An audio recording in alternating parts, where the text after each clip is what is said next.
La France et le Japon, deux démocraties modernes, sont aux prises avec la question complexe de l'immigration clandestine. Leurs approches concernant l'expulsion des migrants sans papier sont toutefois très contrastées. La France, malgré un cadre juridique solide, se heurte à des difficultés importantes pour mettre en œuvre les expulsions. Le Japon, en revanche, s'est forgé une réputation de rigueur en matière de politique d'immigration et d'efficacité des procédures d'expulsion. Cet essai explore les raisons des difficultés de la France en matière d'expulsion en les comparant à l'approche plus stricte du Japon. Nous examinerons les obstacles administratifs, juridiques et diplomatiques auxquels la France est confrontée, en les opposant au système rationalisé du Japon. En examinant les stratégies des deux pays, nous pouvons mieux comprendre cette question mondiale complexe. La France prend chaque année des milliers de mesures d'expulsion, mais le taux d'exécution reste étonnamment faible. En 2022, par exemple, la France a délivré plus de 120 000 obligations de quitter le territoire français, OQTF, des arrêtés obligeant des personnes à quitter le pays. Cependant, seule une fraction d'entre elles, environ 7%, ont été effectivement exécutées. Cet écart entre le nombre d'arrêtés pris et le nombre d'arrêtés exécutés met en évidence un problème de taille au sein du système français. Les raisons de ce faible taux d'exécution sont multiples, allant des blocages administratifs aux obstacles juridiques et diplomatiques. Il est essentiel de comprendre ces facteurs pour appréhender la complexité du système français d'expulsion. L'une des principales raisons du faible taux d'expulsion de la France réside dans la complexité de son système administratif. Le traitement des dossiers d'expulsion implique souvent plusieurs administrations, ce qui entraîne des retards et des lourdeurs. La procédure commence par l'identification des personnes en séjour irrégulier en France. Les autorités doivent ensuite rassembler des preuves, prendre des arrêtés d'expulsion et se coordonner avec les entités françaises et étrangères en vue du rapatriement. Ce processus complexe, souvent ralenti par des obstacles bureaucratiques, peut prendre des mois, voire des années. Ces lourdeurs administratives non seulement pèsent sur les ressources, mais offrent également aux personnes menacées d'expulsion la possibilité de contester leur dossier ou de disparaître dans la nature. Ce processus labyrinthique souligne la nécessité d'une approche plus simple et plus efficace en matière d'expulsion en France. Au-delà des difficultés administratives internes, la France se heurte à des obstacles de taille pour obtenir la coopération des pays d'origine des personnes menacées d'expulsion.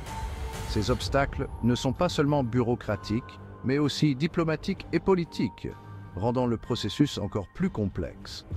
Une condition essentielle au rapatriement est l'obtention d'un laissez-passer consulaire, un document de voyage délivré par le pays d'origine de la personne concernée qui lui permet de rentrer dans son pays. Sans ce document, le retour devient pratiquement impossible, même si toutes les autres conditions sont remplies. Or, de nombreux pays sont réticents à délivrer ces laissez-passer, en particulier pour les personnes ayant quitté leur pays dans des circonstances difficiles ou dont la nationalité est contestée. Cette réticence peut être due à des raisons politiques, économiques ou sociales, et chaque cas présente ses propres défis uniques. Ce manque de coopération de la part des gouvernements étrangers constitue un obstacle majeur pour la France. Les autorités françaises doivent souvent engager des négociations prolongées et complexes pour tenter de surmonter ces obstacles, mais sans garantie de succès. En l'absence des documents de voyage nécessaires, les autorités françaises se retrouvent souvent dans l'incapacité d'exécuter les mesures d'expulsion, se retrouvant ainsi avec des personnes légalement tenues de partir, mais dans l'incapacité pratique de le faire. Cela crée une situation de blocage où les individus restent en France, souvent dans des conditions précaires, en attendant une résolution qui peut ne jamais venir. Cette impasse diplomatique souligne la nécessité d'une coopération internationale accrue en matière de gestion des migrations et de rapatriement. Seule une collaboration étroite entre les pays peut permettre de trouver des solutions durables et humaines à ces défis complexes, garantissant ainsi le respect des droits de toutes les personnes concernées. À l'opposé de la France, le Japon applique une politique d'immigration extrêmement restrictive. Le pays contrôle étroitement ses frontières, ce qui rend notoirement difficile l'entrée ou le séjour illégal sur son territoire. Le système d'immigration japonais met l'accent sur la sécurité nationale et la préservation culturelle, en privilégiant l'entrée des travailleurs qualifiés et des étudiants, tout en limitant strictement les autres catégories. Cette approche se traduit par le faible nombre de migrants sans papier dans le pays, estimé à un niveau nettement inférieur à celui de nombreux pays européens. La politique d'immigration rigoureuse du Japon, associée à un cadre juridique et administratif efficace, contribue à son taux d'expulsion relativement élevé. L'approche du pays reflète une importance culturelle profonde accordée à l'homogénéité et à l'ordre, des facteurs qui façonnent de manière significative ces politiques en matière d'immigration et d'expulsion.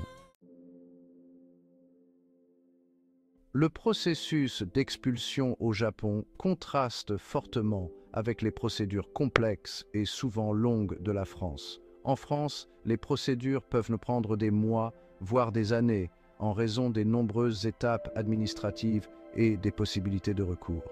Au Japon, cependant, le processus est beaucoup plus direct et rapide. Le pays dispose d'un système rationalisé pour identifier, placer en rétention et expulser les personnes en séjour illégal. Les autorités japonaises travaillent en étroite collaboration avec les services de police et les bureaux d'immigration pour assurer une identification rapide des individus en situation irrégulière. Une fois identifiées, les personnes sont généralement placées dans des centres de rétention pour immigrants pendant que leur cas est examiné. Ces centres sont surveillés de près pour éviter toute évasion et garantir la sécurité des détenus. Le système juridique japonais offre des voies de recours limitées et les arrêtés d'expulsion sont généralement exécutés rapidement.